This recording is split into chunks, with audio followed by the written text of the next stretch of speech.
حضرت عمر رضی اللہ تعالی عنہ کا مسلمان ہونا۔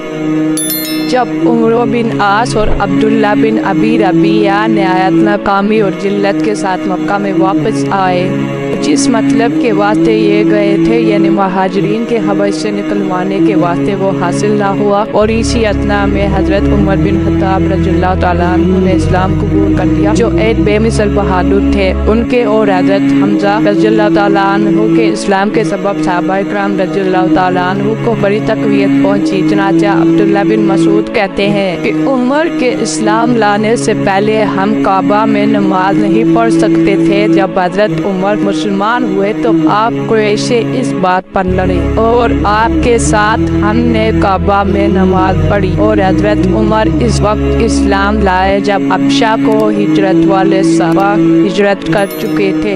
ابن مسعود کہتے ہیں حضرت عمر کا اسلام لانا اور اسلام کے واسطے فتح تھا، اور ان کی ہجرت نصرت اور مدد تھی، اور ان کی امارت اور خلافت رحمت تھی۔ اور جب تک کہ عمر اسلام نہیں لائے کعبہ کے پاس نماز نہیں پڑھ سکتے تھے۔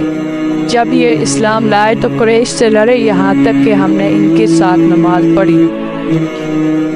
عبداللہ بنت ابی حسمہ سے روایت ہے کہ جس وقت ہم حبشہ کی طرف ہجرت کرنے کا سامان کر رہے تھے اور عامر اس وقت کسی کام کو گئے تھے، بس اتفاقاً عمر بن خطاب میری طرف آ نکلے۔ یہ اس وقت کفر کی حالت میں تھے اور ہم کو سخت ایذائیں دیتے اور تکلیفیں پہنچاتے تھے۔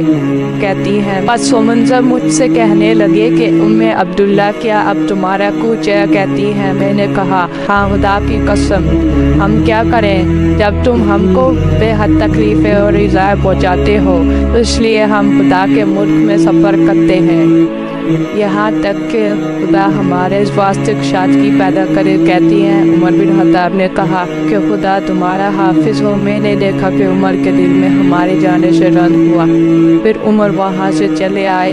کہتی ہیں جب عامر آئے تو میں نے ان سے کہا اے ابو عبداللہ، تم نے دیکھا اس وقت عمر آئے تھے اور ہمارے جانے سے وہ غمگین ہوئے۔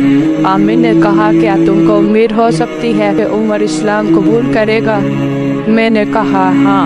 عامر نے کہا ہرگز نہیں، اگر خطاب کا گدھا اسلام لے آئے تو میں جانوں کہ عمر بھی مسلمان ہو جائے گا۔